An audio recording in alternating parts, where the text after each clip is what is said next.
Hi everyone, Eric Nelson here once again, and thank you for tuning into my YouTube channel. For tonight, I am back with another book review on Machines of the Little People by Tegon. Now, the book actually centers around a 57-year-old contractor by the name of Ben Harris, who lives in the northern part of California. And in the beginning of the novel, he is grieving over the loss of his sister Kate. But as he's grieving, he and his family and friends and the local police department are searching for Kate's husband, Roger Caswick, who actually who actually disappeared the the the exact day before the funeral. After there's no sign of him, after the official word is that there is no sign of him and we can't find him, after the funeral, they all try to go about their d- daily lives. And of course, with a real death in the family, it is real difficult, but not as difficult as Ben, because after the funeral, or I think it's like a few months after the funeral, he starts to develop a rare disease that's so rare. I myself really wouldn't even call it a disease. I would probably call it a weird psychic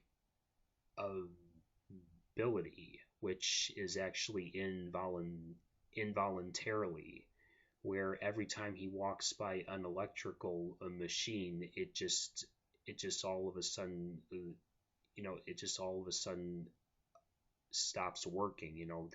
It's almost as if like the power has been sucked out. So then, and that actually goes on for about 3 years, and then he meets up with Roger again. His sister's husband, his dead sister's husband. And when he meets up with him, he sees that Roger is a little bit more eccentric than he once was before 3 years ago.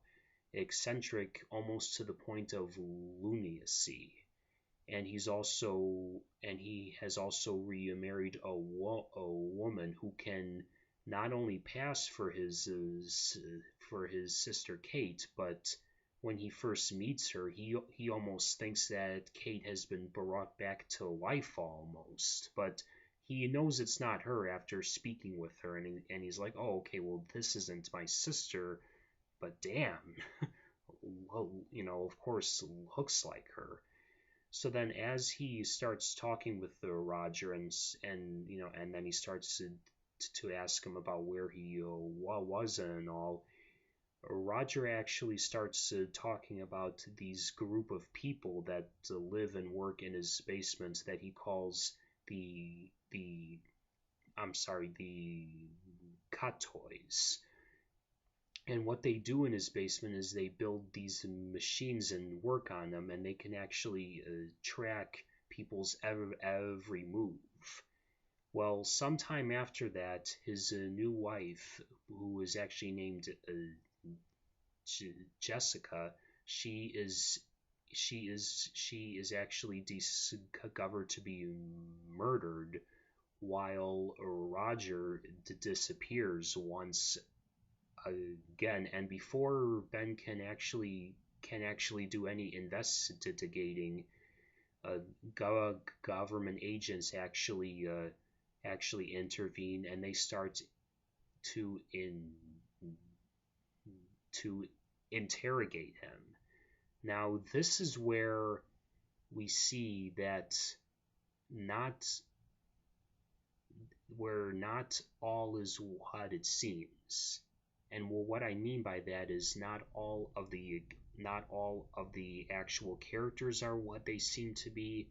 If not, most of the events aren't what they seem to be. And this is the I'm sorry. Now this is where the mystery part of the novel comes to a light, where as the government agents are asking him questions and then the events leading after that, we see a lot of things, or we see or we get a lot of information that may not have made sense in the beginning or in the middle of the novel, but like probably within the third act, we get all of these answers that not only answer our questions, but they also reveal things or reveal other characters that that we didn't think were what we originally uh, saw them as. So it's almost like that there's like a lot of, and like where there's a lot of t- twists and turns in this novel, and there actually is, and my only criticism is that there's probably a little too much of that. And why I criticize that only by a little bit is because I did actually have to reread a couple of things. But, oh, I'm sorry, I had to reread, not a couple of things. I'm sorry, I hate uh, using that word things, but I just had to read a couple of, I had to reread a couple of actual paragraphs. But aside from that, I liked it. And you know what? If you like mystery and science fiction, even if you have to reread a couple of paragraphs, it's you will know that after you actually get all of your answers, you will know that it was well worth the reread.